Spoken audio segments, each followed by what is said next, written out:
Each quarter, we review the prior quarter's Unified Eligibility Audit data. We're going to take a look at the numbers and walk through the common items we found while auditing the assessments submitted in the third quarter of this grant year, October through December 2025. This grant year, we implemented a contractual requirement for agencies to maintain an average monthly error rate of 15% or less, and a state goal of maintaining an average monthly error rate of 5% or less. Most agencies have met and maintained that 15% requirement. While we work on meeting the 5% goal, we've been able to shift some of our focus to checking on error corrections and looking at the error rates after those corrections. We start the Training and Assistance, or TA, sessions for the review of agency-level Quarter 3 audit data soon, so look out for those invitations. Remember, having accurate and compliant eligibility assessment data is crucial due to our generous 24-month eligibility period.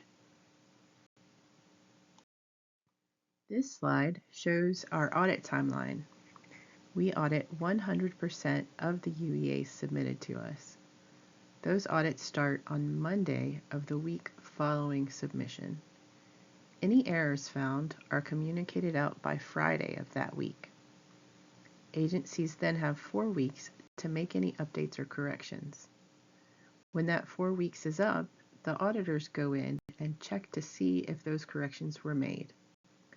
We will talk about any uncorrected errors at your agency's next TA session. Let's take a look at the numbers. From October to December, we audited a total of 508 assessments, which means there was a possible 2,540 errors. We found 153 errors, resulting in an error rate of 6% out of 100. There were 6 agencies who met or exceeded the state goal of 5% or less, and there were 7 agencies who met or exceeded the contractual requirement of 15%, but didn't quite meet the state goal.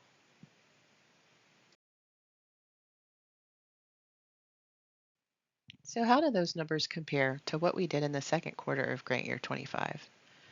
There were 19 more assessments audited this quarter compared to the previous one. Between the 2 quarters, you brought the error rate down by 2 percentage points. While there was an increase in the number of agencies meeting the 15% error rate requirement, there was 1 less agency who met or exceeded the state goal of 5%. This means that almost half the agencies submitting UEAs met the state goal during quarter 3, and 87% of the agencies met or exceeded the 15% requirement.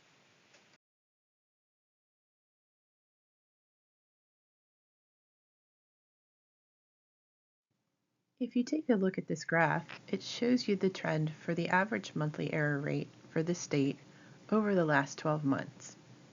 The red dotted line illustrates the contractual requirement of 15%, and the solid green line is the state goal of 5%.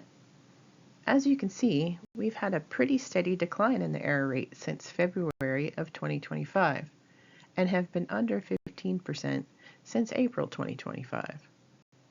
The best news is that we met the state goal in November and had an average error rate of 4.7%. Just a few reminders here. We must have the client's full legal name entered into Provide, and proof documents should match that same name. Case manager attestations to a client's residency should be on the letterhead of the submitting agency or on the VDH pilot template. When entering addresses in Provide, the system and the document should match. Proof documents should be unexpired or within the acceptable time frames, 60 days for residency and 90 days for income, and we count from the date of the UEA submission. When you're submitting copies of insurance cards, don't forget to upload the front and the back of the card. There are two common error categories: proof of residency and household income. For household income, please keep these things in mind. Use the wage income calculator and enter the gross income. Choose the correct pay frequency. Proof documents must be dated within 90 days of the date of the UEA submission. Upload at least 4 weeks of proof documentation. And perhaps the most common item is the income attestations. Case managers must attest to a client having 0 income, and clients can attest to having low income that is greater than 0 and not verifiable by other means.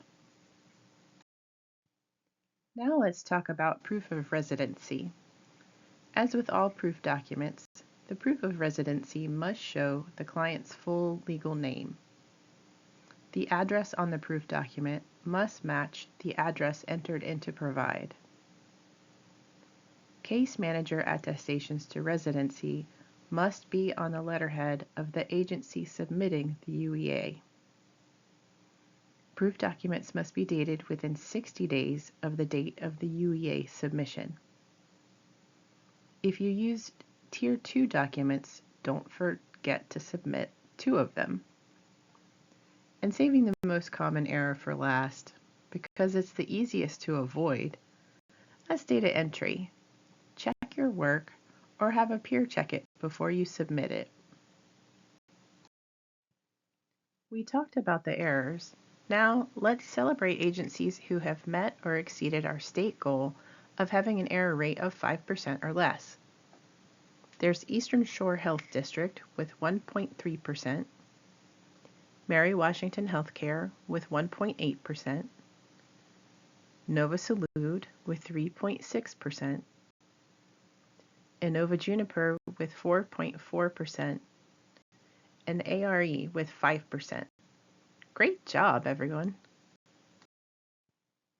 And here are the agencies with an error rate between 5.1 and 15%. We have VHO with 5.4%, Daily Planet with 5.9%, Nations with 6.7%, CCS with 7.7%, UVA with 9.3%, Minority Health Consortium with 13.1%, and FAHAS with 13.3%. Keep up the great work. While an agency may have met or exceeded the required rate, some case managers have had no errors across their UEAs for the whole quarter, so we want to celebrate them here. I'm going to read the first names, but you can see on the slide who we're celebrating. Amy, Grizel, Ingrid, Huya, Kamaya, Mary, Megan, Tajusha, and Whitney. That's 0 errors for the whole last quarter. Amazing job. Thanks so much for your hard work.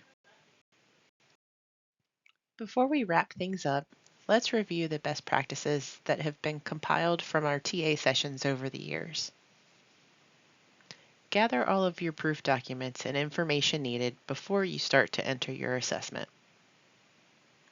Use a checklist to ensure you have everything you need and that you've entered everything. Have a peer review your data entry before you click Submit. And slow down and verify your work.